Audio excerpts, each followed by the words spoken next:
Hello student, આજનો આપણો ECAની અંદર ટૉપિક છે issue related to energy conservation act, એટલે કે એનર્જી કન્ઝર્વેશન એક્ટને લગતી બાબતો. તો આપણે આની આગળના લેક્ચરમાં એનર્જી કન્ઝર્વેશન એક્ટ ક્યારે બનાવવામાં આવ્યો, એની જોગવાઈ શું છે, એની અંદર કેટલા સેક્શન છે, કયા સેક્શનનું શું કામ છે, કઈ માહિતી મળે છે, એ બધું જ આપણે ડિસ્કસ કરી લીધું.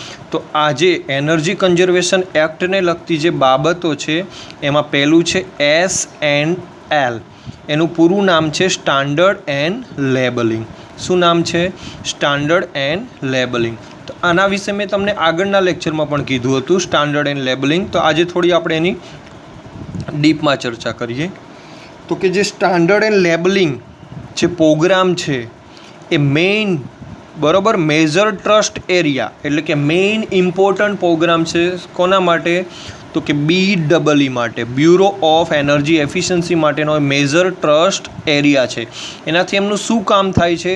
તો કે ઇમ્પ્રૂવ એનર્જી એફિશિયન્સી. એનો મેઇન ફંક્શન શું છે? તો કે એનર્જી એફિશિયન્સી સુધારવાની પદ્ધતિ, એટલે કે ઇમ્પ્રૂવ એનર્જી એફિશિયન્સી. બરાબર. અને આ જે સ્ટાન્ડર્ડ એન્ડ લેબલિંગ પ્રોગ્રામ છે બ્યુરો ઓફ એનર્જી એફિશિયન્સીએ ક્યારથી એને ઇન્ડિયામાં અમલ મૂક્યો છે આ સ્કીમ? તો કે 18 મે 2006. ક્યારથી? 18 મે 2006. એના માટે એને હોમ એપ્લાયન્સીસમાં સ્ટાર રેટિંગ આપવામાં આવેલ છે. શું છે? હોમ એપ્લાયન્સીસ માટે, હાઉસ હોલ્ડ એપ્લિકેશન એટલે કે હાઉસ હોલ્ડ ઇક્વિપમેન્ટ માટે એમને સ્ટાર રેટિંગ આપ્યું છે, જે આપણે આગળ ડિસ્કશન કરી લીધી. Star concept 1 to 5 star. બરાબર. એમને એવા 12 ઇક્વિપમેન્ટ પસંદ કરેલા સ્ટાર રેટિંગ માટે: AC, tubelight, refrigerator, distribution transformer, induction motor, TV, fan, geyser, agriculture pump, CF LPG stove and washing machine. બરાબર. તો એમને આ એવા 12 ઇક્વિપમેન્ટ પસંદ કરેલા સ્ટાન્ડર્ડ એન્ડ લેબલિંગ માટે.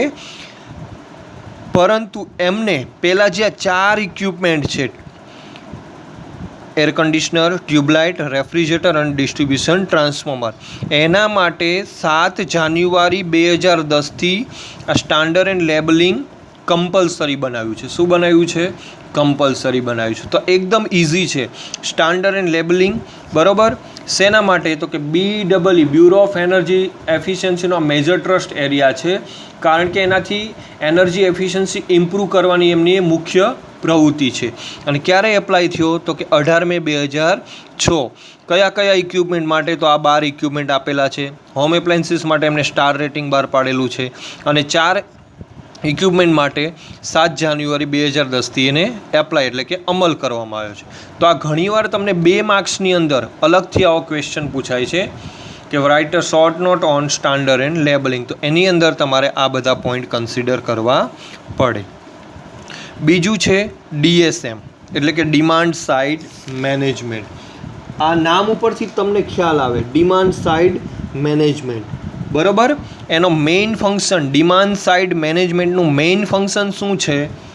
તો કે ઇલેક્ટ્રિસિટીનો મેક્સિમમ યુઝ. બરાબર. ઇલેક્ટ્રિસિટીનો મેક્સિમમ તમે યુઝ કરો, એનો પાવર શોર્ટ એટલે કે જે લોસીસ થાય છે એને શું કરવાના છે? રિડ્યુસ કરવાના છે. શું કરવાના છે? રિડ્યુસ કરવાના છે. અને એના ખર્ચમાં પણ ઘટાડો કરવાનો છે. સોલ્વ પાવર શોર્ટ પ્રોબ્લેમ અને ઇમ્પ્રૂવ એફિશિયન્સી. એનાથી એમને એફિશિયન્સીને કેવી છે? કાર્યક્ષમતાને વધારવી છે. તો એના માટે DSMને કોણ મદદ કરે છે? તો કે BEE, bureau of energy efficiency. અને આ DSMની અંદર શું કન્સિડર કરવામાં આવે છે? તો કે એગ્રીકલ્ચર ડિમાન્ડ સાઇડ મેનેજમેન્ટ અને મ્યુનિસિપલ ડિમાન્ડ સાઇડ મેનેજમેન્ટ. કયા 2 મેનેજમેન્ટ? એ યાદ રાખીને લખી લેજો. એગ્રીકલ્ચર ડિમાન્ડ સાઇડ મેનેજમેન્ટ અને મ્યુનિસિપલ ડિમાન્ડ સાઇડ મેનેજમેન્ટ. કારણ કે એગ્રીકલ્ચરની અંદર પણ પાવર દિવસે ને દિવસે વધારે રિક્વાયરમેન્ટ છે. તો એને કઈ રીતે નિવારી શકાય અને મેક્સિમમ એનો યુઝ કરી શકાય, તો એ બધું આ ડિમાન્ડ સાઇડ મેનેજમેન્ટની અંદર નક્કી કરવામાં આવે છે. પછી છે ECBC, energy conservation building code, જે આપણે આગળના લેક્ચરમાં જોયું કે ગવર્મેન્ટ બિલ્ડિંગનો 100 કિલોવોટ અથવા તો 120 kVA સુધીનું રેટિંગ્સ હોય તો એને એની અંડર લઈ લીધા છે. પછી છે BLY, આ તો બધાને ખ્યાલ જ હશે, બચત લેમ્પ યોજના. તમને ખ્યાલ હશે કે મેઇન જીઈબીની ઓફિસ હોય, મેઇન હેડ ઓફિસ હોય, ત્યાં આપણા ફાધર અથવા તો આપણા મોટા ભાઈ બલ્બ લેવા જતા. આ યોજના થોડા ટાઈમ પહેલાં જ ગુજરાતમાં અમલ થઈ છે, બરાબર. તો આની અંદર શું કહેવા માગે છે તો કે in this scheme is two provide energy efficient compact fluorescent lamp, એટલે કે જે CFL લેમ્પ જે છે એ જે આપણે યુઝ કરીએ છીએ, જે સાદા બલ્બ, આપણે એને દેશી ભાષામાં શું કહીએ છીએ, સાદા બલ્બ. તો એ જે સાદા બલ્બ છે એનું શું નામ છે તો કે જો અહીંયા લખેલું છે, સાદા બલ્બ તમે જે કહો છો એનું કોઈને નામ ખબર છે, નહીં ખ્યાલ હોય તો એ જે સાદા બલ્બ છે એનું નામ છે ઇન્કેન્ડેસન્ટ લેમ્પ, એટલે કે સાદા, જે તો આપણે ગુજરાતીમાં સાદી ભાષામાં કહીએ છીએ કે સાદા લેમ્પ, જે 15 રૂપિયા કે 20 રૂપિયામાં મળતા હતા. એટલી જ કોસ્ટમાં આપણને શું આપે છે, CFL લેમ્પ આપે છે. શું આપે છે, CFL લેમ્પ. એનાથી મેઇન ફંક્શન શું છે તો કે તમે એનર્જીનું સેવિંગ કરી શકો છો. બીજું, આ યોજનાનો મેઇન હેતુ, એટલે કે મેઇન ઉદ્દેશ એનો શું છે તો કે 400 મિલિયન લેમ્પને બદલવાનું એમનો ધ્યેય છે. કેટલો? 400 મિલિયન લેમ્પ બદલવાનો ધ્યેય છે. એનાથી એમને 4000 મેગાવોટ, કેટલી? 4000 મેગાવોટ પાવરને એમને ડિમાન્ડ ઘટાડી, એટલે કે એમને ડિમાન્ડ ઘટાડી, એટલે કે ડિમાન્ડ ઘટાડવાનો એમનો મેઇન ઉદ્દેશ છે.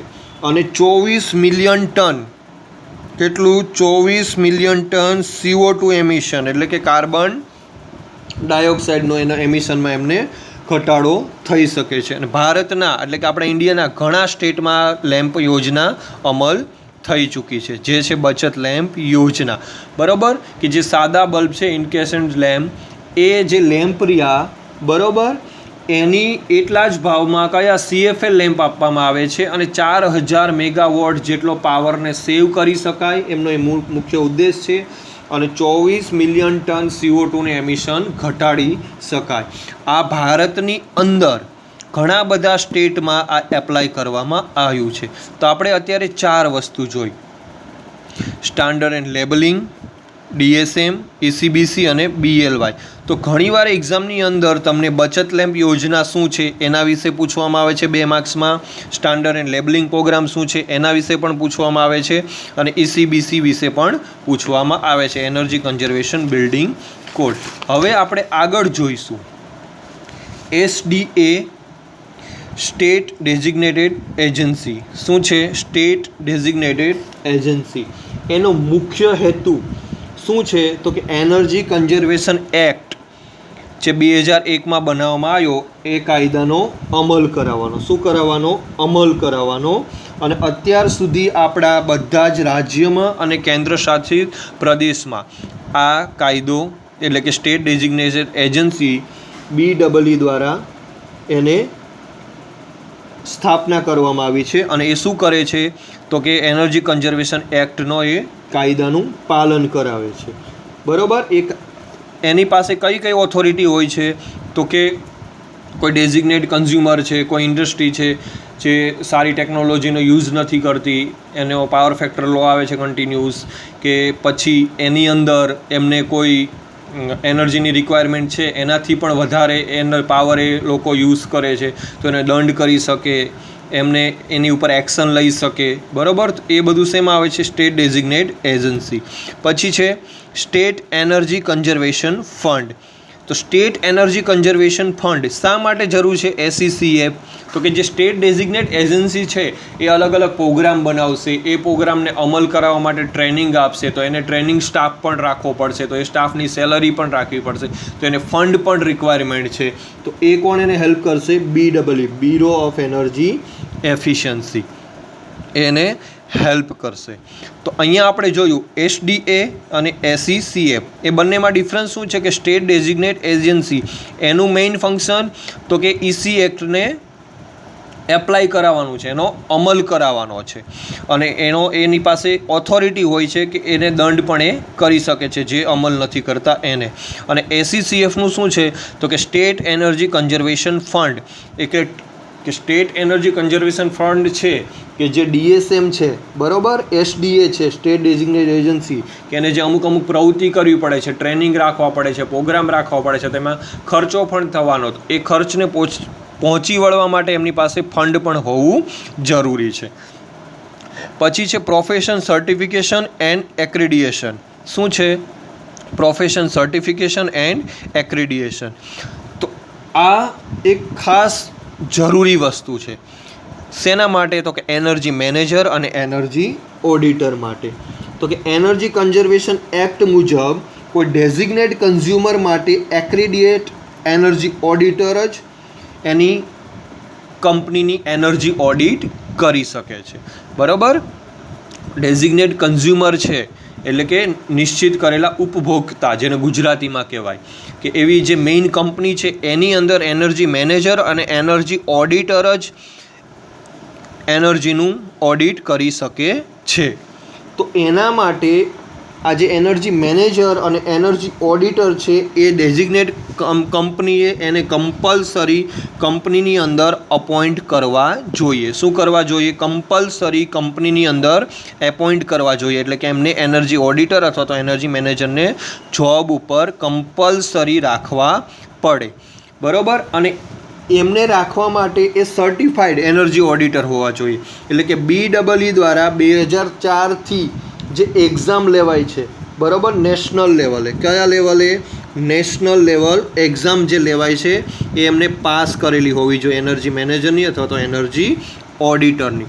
એટલે એક પ્રોફેશન સર્ટિફિકેશન એન્ડ એક્રેડિએશન, એટલે કે જે એનર્જી મેનેજર અને જે એનર્જી ઓડિટર જે ડેઝિગ્નેટ કંપનીમાં છે એ લોકોએ નેશનલ લેવલની એક્ઝામ પાસ કરેલી હોવી જોઈએ. ડેઝિગ્નેટ કંપનીએ એને જ અપોઇન્ટ કરવાના છે જોબ માટે, એમનાથી જ એને એનર્જી ઓડિટ કરાવવાનું છે. તો આ છે એનર્જી કન્ઝર્વેશન એક્ટને લગતી બાબતો. તો એમાં કઈ કઈ બાબત આપણે જોઈ? પહેલી જોઈ સ્ટાન્ડર્ડ એન્ડ લેબલિંગ. તો એમાં થોડું ઘણું સ્ટાર કન્સેપ્ટનું આવે છે, ક્યારે અમલ થયું એ બધું. બીજી જોઈ આપણે ડિમાન્ડ સાઇડ મેનેજમેન્ટ. પછી ECBC energy conservation building code. પછી જોઈ આપણે બચત લેમ્પ યોજના, એ તમને બધાને ખ્યાલ જ છે. પછી જોયું આપણે SDS સ્ટેટ ડેઝિગ્નેટેડ એજન્સી. અને પછી જોયું આપણે SECF એટલે કે સ્ટેટ એનર્જી કન્ઝર્વેશન ફંડ. અને લાસ્ટમાં જોયું પ્રોફેશનલ સર્ટિફિકેશન એન્ડ એક્રેડિએશન. બરાબર? તો આમાંથી ઘણીવાર આ પૂરેપૂરો ક્વેશ્ચન તમને પૂછાતો નથી, પણ આમાંથી શોર્ટ ક્વેશ્ચન આવી શકે છે કે તમને એવું કે write a short note SNL, અથવા તો 2 માર્ક્સમાં પૂછી લે સ્ટાન્ડર્ડ એન્ડ લેબલિંગ સમજાવો, તો તમારે સમજાવવાનું. તમને ECBC પૂછી લે એનર્જી કન્ઝર્વેશન બિલ્ડિંગ કોડ. બચત લેમ્પ યોજના તમને પૂછી લે કે બચત લેમ્પ યોજના શું છે, તો એ સમજાવો, તો એના તમે આન્સર આપી જ શકો કે ગવર્મેન્ટ દ્વારા બહાર પાડવામાં આવેલી એ સ્કીમ છે. અને CFL લેમ્પ, સાદા લેમ્પ જે 15 રૂપિયાના ભાવે જ CFL લેમ્પ એ લોકો આપે છે, અને એનાથી 4000 મેગાવોટનું એમનું સેવિંગ કરવાનું એમનો મુખ્ય ધ્યેય છે. અને કેટલા ટન કીધું હતું મેં એમિશન, તમને ખ્યાલ છે? તો કે 24 મિલિયન ટન CO2નું જે એમિશન થાય છે એમાં પણ ઘટાડો થઈ શકે છે. તો આ થઈ ગઈ બચત લેમ્પ યોજના. તો આમાંથી તમને અલગ અલગ શોર્ટ ક્વેશ્ચન પણ 2 માર્ક્સની અંદર પૂછાઈ શકે. Issue related to energy conservation act. બરાબર? તો આ મેઇન જે 7 પોઈન્ટ છે એ તમારે યાદ રાખવાના છે.